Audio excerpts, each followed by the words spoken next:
person. Good morning, everybody. I suppose today Mr.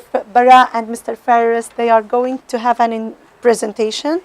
This presentation is going to talk about photokite. And I suppose they are going to talk more in details about the subject.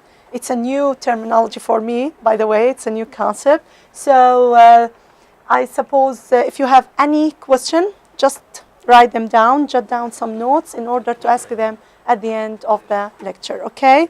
Thank you very much, and you are welcome. Okay. Hello, my colleagues. My name is Bara Shadid. I am studying electrical engineer. Today, I want to show presentation about the photokite. Yes. Aerial photography for everyone. You know what's the meaning of aerial photography for everyone?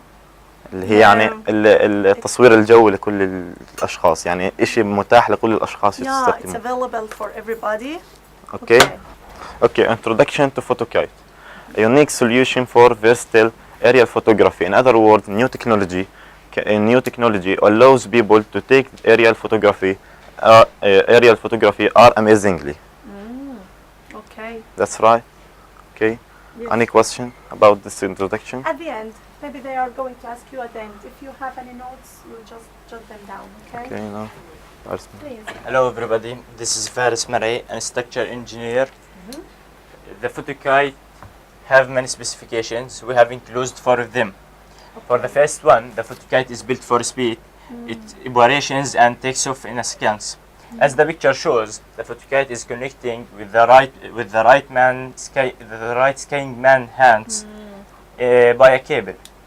Oh, Okay. Nice. This is nice. The second, photokite features. Safety experts welcome as a safe and more reliable to take picture from the top, especially near the crowds. As this picture shows. As this picture shows. Okay. Yes. 30. Thirdly, the rope or the wire, بمعنى أصح أدق, the wire is used to supply power from the crowd. That allowing the photokite to fly for hours. In other meaning, unlimited flying. Yes. Okay.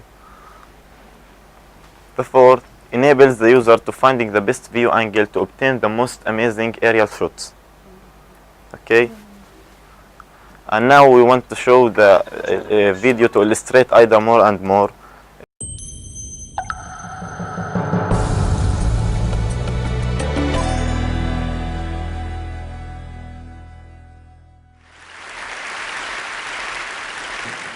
I came here to show you the photokite. It's a tethered flying camera. But before I do that, I want to tell you a bit about where it came from, what motivated it. So I was born in Russia, and 3 years ago, in 2011, there were the Russian federal elections. There were massive irregularities reported, and people came out to protest, which was very unlikely for Russia. And no one really knew how significant these protests were because, for whatever reason, the world media largely ignored it. Now, there was a group of photographers that kind of flew flying cameras as a hobby, usually photographing things like the Sphinx, the pyramids, who happened to be right around the corner, and they flew a camera, and they took some snapshots, some panoramas of this demonstration.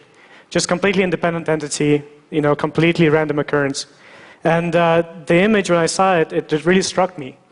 Here's one of the panoramas. So in a single image, you can really see the scale of this event, right? I mean, just the number of people, the colors, the banners. It's not that you just can't consider this insignificant. All in a single image, which was really cool to me. And I think in the future, journalism and many other professions, there are flying cameras already quite commonly out there, but I think you wait a few months, a few years, and for many professions it's really going to be a requirement. And it makes sense, it's such a unique perspective. Nothing really communicates this scale, for example, in context, in a way that this does. But there are a few hurdles, and they're quite basic and quite fundamental. One is piloting. So for this image, they flew a camera, a 5-kilogram device with an SLR under it. It's quite heavy, lots of spinning, sharp things. It's a bit uncomfortable to fly, probably also for the operator. In fact, you can see that on the back of the pilot's shirt it says, "No questions until landing," in Russian and in English. Because people are curious and they'll go tap you and then you lose your focus and things happen. And these guys are great. They're professionals. They're really careful in what they do. So in the protest, maybe you noticed, they flew over the river, so it was quite safe. But this doesn't necessarily apply to all people and all conditions, so we really have to make piloting easier. The other problem is regulations, or rather the lack of good regulation. For many good reasons, it's just difficult to come up with common sense laws to regulate flying cameras. So we already have cameras, everyone here I'm sure has a smartphone with a camera, right? There are more and more of them. You hear about people with Google Glass being attacked. You hear about, actually, a drone pilot, a hobbyist, was attacked 2 weeks ago because he was flying near a beach.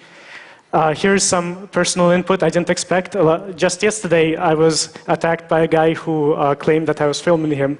I was checking my email right here. Easier way to get inputs for your talk.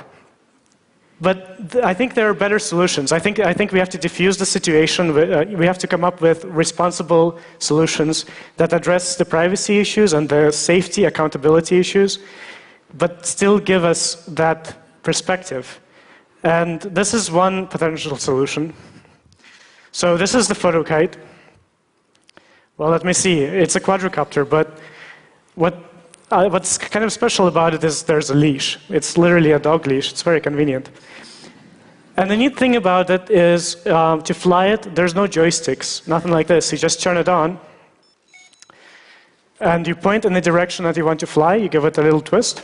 That's kind of the way you communicate. And there it goes.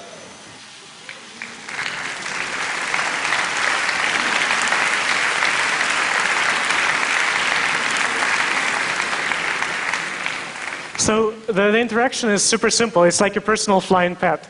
It just always maintains a certain angle to you, and if I move around with it, it'll actually follow me naturally. And of course, we can build on top of this. So this leash has some additional electronics. You can turn it on. And now it's like telling your dog to, well, fly lower if you have such a dog. So I can press a button and manipulate it rather easily. So I just shifted its position. And it's really safe. I mean, like, well, I don't know about you guys in the front row, but at least in principle, you have to agree that you feel safer because there's a physical connection. Live demos are hard, right? Things go wrong all the time. But no matter what, this thing will actually prevent this thing from going into you. What's more, it tells you immediately that I am the one responsible for this device. You don't have to look for someone controlling it.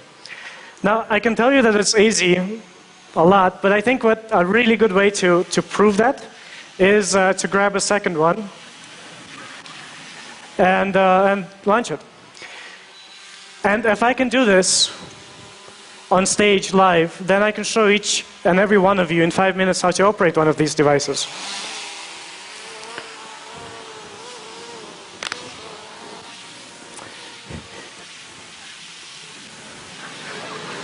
So now we have two eyes in the sky.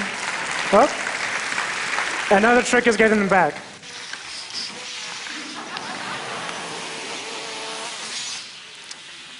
So my question now to you is, well, it's a nice solution, it's very accessible, it's safe. What would you use it for? What would you use such a camera for in your life? Thank you.